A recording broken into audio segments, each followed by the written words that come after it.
Тетовци ги вратија маските во употреба, наместо од ковид сега ги користат на отворен простор за да се заштитат од аерозагадување.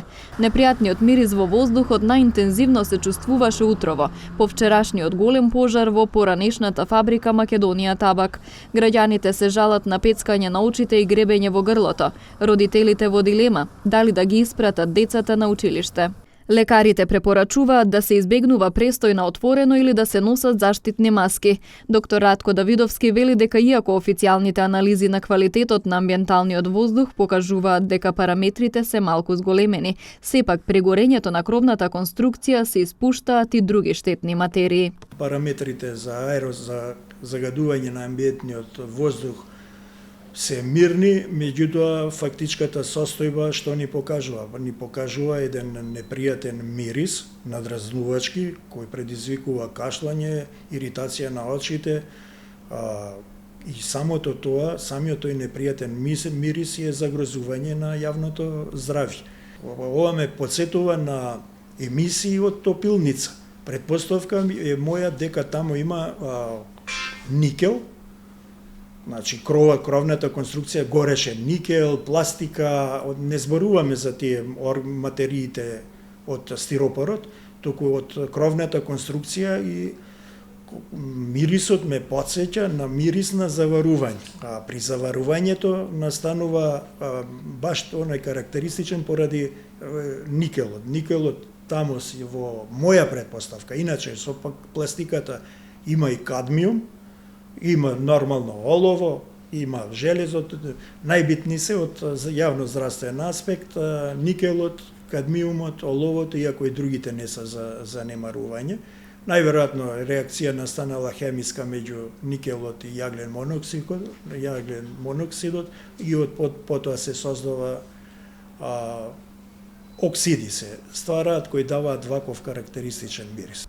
Надлежните смируваат и велат дека постојано ја следат состојбата. Повикуваат дека наставниот процес мора да продолжи. Уште очекуваме тие извештаи да знаеме што е гори, но што битно да знаеме дека тие податоци што ние имаме од мерна станица во Тетово укажува дека се зголемува малку тие загадувања, но за среќа ние голема, ние сме константно во координација со граничалник во Тетово и ќе координираме сите мерки за овие дени. Параметрите, еве кажа и министерот, се во рамките на нормалата. Имаше многу губење на наставата, не треба тоа да се да продолжи, така да јас ги замолувам сите родители, сите наставници да од денеска продолжи во нормала наставниот процес, за тоа што ние ги следиме редовно сите параметри, индикатори во делот на загадувањето и тоа ќе бидат објавени и во веб страната на општината и во објавите до медиумите. Значи, параметрите се во нормала и децата треба да бидат во училишните клупи. Екоактивистите пак сметаат дека загадувањето е многу поголемо од објавените податоци. Иако параметрите покажуваат дека воздухот е во границите на тоа дозволеното, значи нема поголемо загадување, сепак се чувствува во воздухот дека има силен мирис кој што еве ги провоцира и дишните патишта и очите и се. Мислам дека ова требаше да служи како предупредување за да денеска не се пуштат децата на училиште и по градинки, па затоа треба да знаеме кој беше гениалецот што одлучи дека денеска е окей децата да одат на училиште. Само да се вратиме малку на време во 2017 август, кога дивата депонија фати пожари и гореше, значи цели 2 дена.